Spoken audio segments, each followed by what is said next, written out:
So, consider this fictitious example that's inspired by real life. Say you're watching the news and you see a story about a new study on the cholesterol-lowering drug called Cholextra. The study says Cholextra is so effective that doctors should consider prescribing it to adults and even children who don't yet have high cholesterol. Is it too good to be true?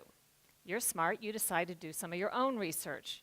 You do a Google search, you consult social media, Facebook and Twitter, you look at Wikipedia, WebMD, a nonprofit website, and you read the original study in a peer-reviewed published medical journal. It all confirms how effective Cholextra is. You do run across a few negative comments and a potential link to cancer, but you dismiss that because medical experts call the cancer link a myth and say that those who think there is a link there are quacks and cranks and nuts. Finally, you learned that your own doctor recently attended a medical seminar.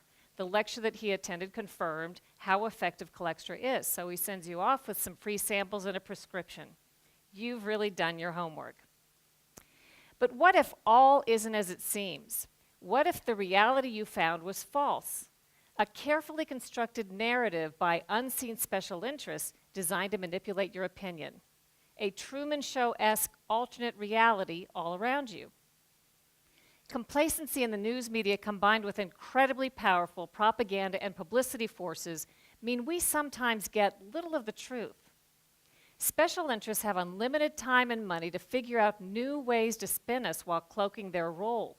Surreptitious Astroturf methods are now more important to these interests than traditional lobbying of Congress. There's an entire industry built around it in Washington. What is Astroturf? It's a perversion of grassroots, as in fake grassroots. Astroturf is when political, corporate, or other special interests disguise themselves and publish blogs, start Facebook and Twitter accounts, publish ads, letters to the editor, or simply post comments online to try to fool you into thinking an independent or grassroots movement is speaking. The whole point of Astroturf is to try to give the impression there's widespread support for or against an agenda when there's not. Astroturf seeks to manipulate you into changing your opinion by making you feel as if you're an outlier when you're not. One example is the Washington Redskins name. Without taking a position on the controversy, if you simply were looking at news media coverage over the course of the past year or looking at social media, you'd probably have to conclude that most Americans find that name offensive and think it ought to be changed. But what if I told you 71% of Americans say the name should not be changed? That's more than 2/3. Astroturfers seek to controversialize those who disagree with them. They attack news organizations that publish stories they don't like, whistleblowers who tell the truth, politicians who dare to ask the tough questions, and journalists who have the audacity to report on all of it. Sometimes astroturfers simply shove intentionally so much confusing and conflicting information into the mix that you're left to throw up your hands and disregard all of it, including the truth.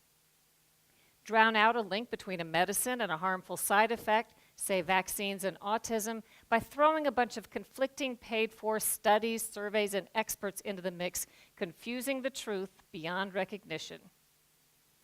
And then there's Wikipedia. Astroturf's dream come true. Billed as the free encyclopedia that anyone can edit, the reality can't be more different. Anonymous Wikipedia editors control and co-opt pages on behalf of special interests. They forbid and reverse edits that go against their agenda. They skew and delete information in blatant violation of Wikipedia's own established policies with impunity, always superior to the poor schlubs who actually believe anyone can edit Wikipedia, only to discover they're barred from correcting even the simplest factual inaccuracies. Try adding a footnoted fact or correcting a fact error on one of these monitored Wikipedia pages and poof, sometimes within a matter of seconds you'll find your edit is reversed. In 2012, famed author Philip Roth tried to correct a major fact error about the inspiration behind one of his book characters cited on a Wikipedia page. But no matter how hard he tried, Wikipedia's editors wouldn't allow it. They kept reverting the edits back to the false information. When Roth finally reached a person at Wikipedia, which was no easy task, and tried to find out what was going wrong, they told him he simply was not considered a credible source on himself. A few weeks later, there was a huge scandal when Wikipedia officials got caught offering a PR service that skewed and edited information on behalf of paid, publicity-seeking clients in utter opposition to Wikipedia's supposed policies. All of this may be why, when a medical study looked at medical conditions described on Wikipedia pages and compared it to actual peer-reviewed published research, Wikipedia contradicted medical research 90% of the time. You may never fully trust what you read on Wikipedia again, nor should you. Let's now go back to that fictitious Colextra example and all the research you did. It turns out the Facebook and Twitter accounts you found that were so positive were actually written by paid professionals hired by the drug company to promote the drug. The Wikipedia page had been monitored by an agenda editor also paid by the drug company. The drug company also arranged to optimize Google search engine results, so it was no accident that you stumbled across that positive nonprofit that had all those positive comments. The nonprofit was, of course, secretly founded and funded by the drug company. The drug company also financed that positive study and used its power of editorial control to omit any mention of cancer as a possible side effect. Once more, each and every doctor who publicly touted Colextra or called the cancer link a myth, or ridiculed critics as paranoid cranks and quacks, or served on a government advisory board that approved the drug, each of those doctors is actually a paid consultant for the drug company. As for your own doctor, the medical lecture he attended that had all those positive evaluations was, in fact, like many continuing medical education classes, sponsored by the drug company. And when the news reported on that positive study, it didn't mention any of that. I have tons of personal examples from real life.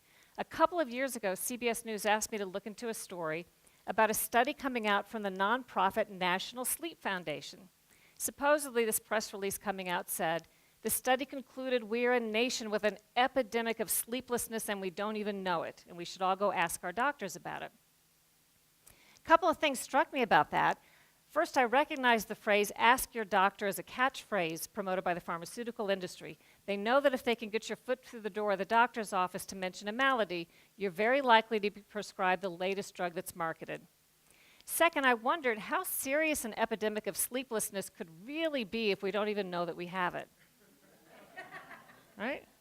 It didn't take long for me to do a little research and discover that the National Sleep Foundation nonprofit and the study, which was actually a survey, not a study, were sponsored in part by a new drug that was about to be launched onto the market called Lunesta, a sleeping pill.